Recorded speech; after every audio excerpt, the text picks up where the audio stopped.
7 Suns in Twilight. Half-dead bodies, blood, and tormented corpses decorated the royal chamber. Shadowy figures played on an instrument made of flesh, bone, and tendons, accompanied by an a cappella of subdued moaning by the mutilated. It was a mighty celebration of a match long overdue. With a convoluted gesture, the cloaked figure burns a crimson sigil on the board as a white knight falls, screaming with defiance and finally madness, adding to the macabre display in the chamber. Masterfully done. A chill washes over the few remaining servants of the fetid prince as they hear his whisper. The two great powers faced each other, separated by the great board. The board was not of the usual kind that any man would understand, for this game was on the cosmic level. The enigmatic leper smirked under his hood just enough for the fetid prince to sense his delight.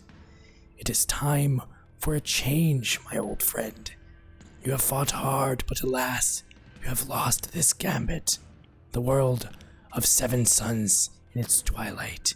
It is the dawn of Islyrith. Concede." The fetid prince smiled and replied, "Hecate, come hither." The occultist stumbled over the gore-stained floor and halted by the fetid prince. "What do you see?" he asked. Hecate closed her eyes. Master, I see black stars rising at night across a lake of blood. A leper king rises with masses of men chanting as twin suns ebb in the dusk. I see the crimson sign. We have lost. The fetid prince laughed then, an inhuman, maniacal laugh that reverberated in a way that defied nature. He raised his hand, gesturing toward her. "Look again," he commanded.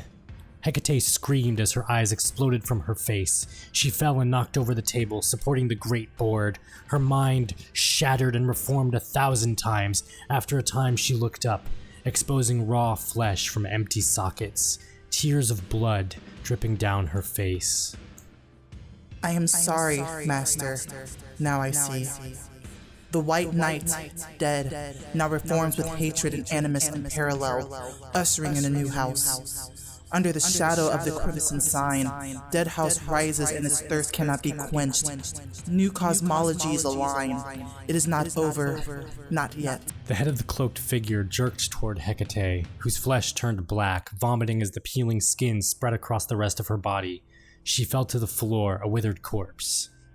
"Can we play a game without you cheating?" he asked. The fetid prince grinned. "The outer gods give their herald a second chance," he declared. "I will take it. It is not cheating, but merely following my instructions from greater powers to reset the cosmology. Surely you saw this coming." "My master foretold this, yes, but it does not remove the sting," said the leper.